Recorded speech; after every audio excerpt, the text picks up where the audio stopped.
আসসালামু আলাইকুম, welcome to Didar official. বন্ধুরা, আশা করি আপনারা সবাই ভালো আছেন। যারা লাইটরুম দিয়ে ফটো এডিটিং করতে পছন্দ করেন বা লাইটরুম দিয়ে ফটো এডিটিং করে থাকেন, তো আজকের এই ভিডিওটি খুবই ইম্পর্টেন্ট তাদের জন্য। তো আজকের এই ভিডিওতে আমি আপনাদেরকে দেখাতে যাচ্ছি লাইটরুমের 3টা সিক্রেট ট্রিক্স। তো অবশ্যই সম্পূর্ণ ভিডিওটি দেখবেন না টেনে। আর ভিডিও শুরু করার আগে একটি অনুরোধ, যারা এখন আমার চ্যানেলটি সাবস্ক্রাইব করেননি অবশ্যই চ্যানেলটি সাবস্ক্রাইব করে রাখুন। তো সময় নষ্ট না করে আমাদের ভিডিও শুরু করে দিই।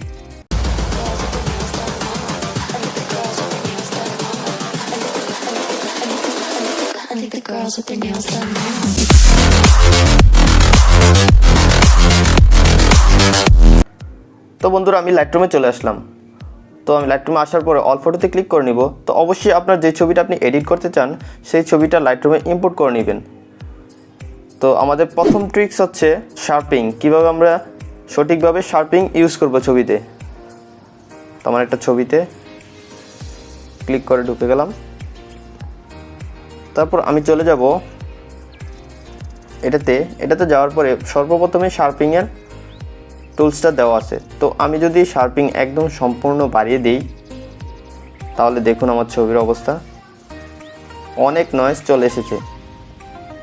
বিফোর আফটার আপনাদেরকে দেখাচ্ছি, দেখুন বিফোর আফটার। তো আপনারা সঠিকভাবে কিভাবে শার্পিং ইউজ করবেন সেটা এখনই শিখতে পারবেন। তো আমি তো শার্পিং সম্পূর্ণ বাড়িয়ে নিলাম। তো এখন আমি আপনাদেরকে দেখাবো কিভাবে আপনারা আপনার ছবিতে শার্পিংটা অ্যাডজাস্ট করবেন। তো 4 নম্বরে দেওয়া আছে মাস্কিং নামে একটা অপশন। তো এটাতে যখন আপনি মাস্কিং বাড়াবেন তখন আপনার ততটা পার্থক্য চোখে পড়বে না, কিন্তু যখনই একটা আঙুল দিয়ে আপনি বাড়াতে যাবেন তখন আরেকটা আঙুল ওই জায়গায় আপনি ট্যাপ করে ধরে রাখবেন। তারপর এরকম ছবিটা আপনার কাছে শো হবে। তো এখানে যে হোয়াইট যে বর্ডার আছে সেই পয়েন্টে আপনার শুধু শার্পিং বাড়বে, আর যেখানে ব্ল্যাক আছে সেখানে আপনার শার্পিং বাড়বে না। তো আপনারা দেখুন আমার ছবিটা সর্বপ্রথম এরকম ছিল।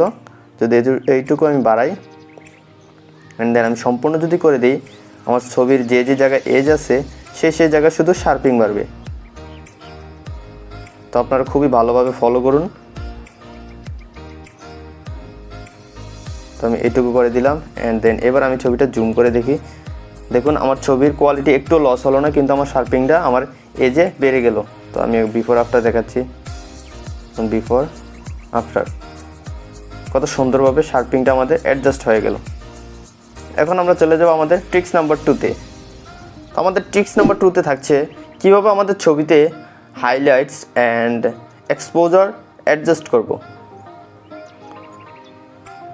তো সেটা করার জন্য আমরা চলে যাব লাইট অপশনে। তো লাইট টুলসে যাওয়ার পরে আমরা যখনই এক্সপোজার বাড়াই, এরকম যদি বাড়িয়ে থাকি তাহলে এরকম আমাদের ছবি ঝলসে যায়, আর যদি কমিয়ে থাকি তাহলে আমাদের ছবি একদম কালো হয়ে যায়। আমরা বুঝতে পারি না আসলে সঠিকভাবে কীভাবে আমরা এক্সপোজারটা বাড়াবো।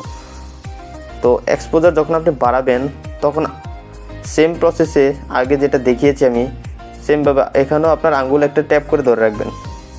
তো এখানে দেখুন কিছু যেখানে কালার শো করতেছে সেই জায়গায় আপনার ছবিটা ওভার এক্সপোজার রয়েছে। তো সেটা আমরা কিভাবে অ্যাডজাস্ট করব।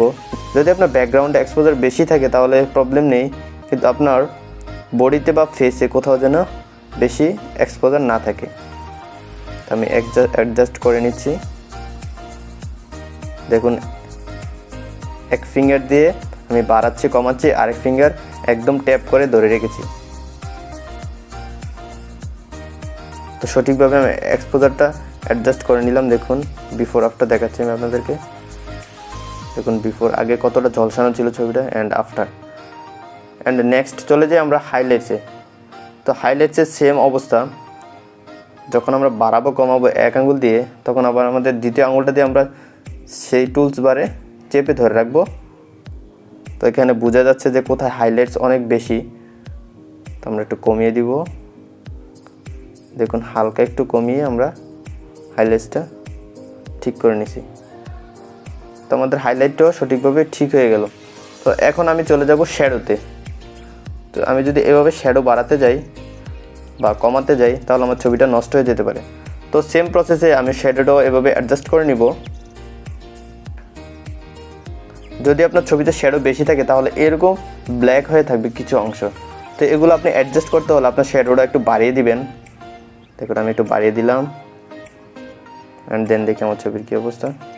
এবং বিফোর আফটার আমাদের শ্যাডোটাও অ্যাডজাস্ট হয়ে গেল। তো আমাদের ট্রিক্স নাম্বার 2 শেষ হয়ে গেল। এখন চলে যাব ট্রিক্স নাম্বার 3-তে। ট্রিক্স নাম্বার 3 হচ্ছে কীভাবে আমাদের ফেসে রিয়েলিস্টিক টোন ইউজ করব। তো দেখুন, আমরা যখন ছবি তুলি আমাদের ফেসের রিয়েলিস্টিক টোনটা আসে না, হয়তো হোয়াইট আসে, নয়তো ব্ল্যাক আসে। তো আমাদের ফেসে বাস্তবে যেরকম একটা টোন থাকে সেটা হচ্ছে হালকা একটি ইউলো টোন থাকে। তো সেটা আমরা কিভাবে অ্যাপ্লাই করব আমাদের ছবিতে, তো দেখুন আমি কীভাবে করতেছি। সর্বপ্রথম লাইটে চলে যাব। লাইটে যাওয়ার পরে উপরে দেখুন কার্ভ নামে একটা অপশন আছে, এটাতে চলে যাব। অ্যান্ড দেন আমরা ব্লু কালারটা সিলেক্ট করে দেব। অ্যান্ড দেন উপর থেকে একটু নিচে কার্ভটা নামিয়ে নেবেন। দেখুন আমি হালকা একটু নামিয়ে নিয়েছি অ্যান্ড ডান করে দিলাম। তো দেখুন আমার ছবিটাতে ফেসের রিয়েলিস্টিক একটা কালার চলে আসছে। তো আগে কেমন জলসানো ছিল দেখুন আপনারা, বিফোর অ্যান্ড আফটার। তো এখানে আরেকটা প্রসেস আছে যেটার মাধ্যমে আপনি এরকম টোন ইউজ করতে পারবেন। তো আমি একটা আন্ডু করে দিলাম। সেটা করার জন্য আপনারা চলে যাবেন কালারে। কালার যাওয়ার পরে উপরে দেখুন একটা গ্রেডিং নামে অপশন আছে, এই যে এটাতে জাস্ট ক্লিক করে দিবেন। ক্লিক করে দেওয়ার পরে আপনারা চলে যাবেন হাইলাইটসে। হাইলাইটসে যাওয়ার পরে এখানে জাস্ট ইউলো কালারটা আপনারা সিলেক্ট করে দিবেন। তো আপনারা সঠিকভাবে কালারটা সিলেক্ট করে নেবেন যাতে আপনার ছবির সাথে অ্যাডজাস্ট করে। তো আমি করে নিলাম অ্যান্ড ডান দিয়ে দিলাম। এখন বিফোর আফটার দেখি, বিফোর আফটার। তো দেখুন আমার ফেসে একটা রিয়েলিস্টিক কালার চলে এসছে। আই হোপ আপনার সম্পূর্ণ ট্রিক্সগুলো আপনি সঠিকভাবে বুঝতে পেরেছেন। এই ট্রিক্সগুলো আপনি ফলো করলে আপনার ছবি খুবই সুন্দরভাবে এডিট করতে পারবেন।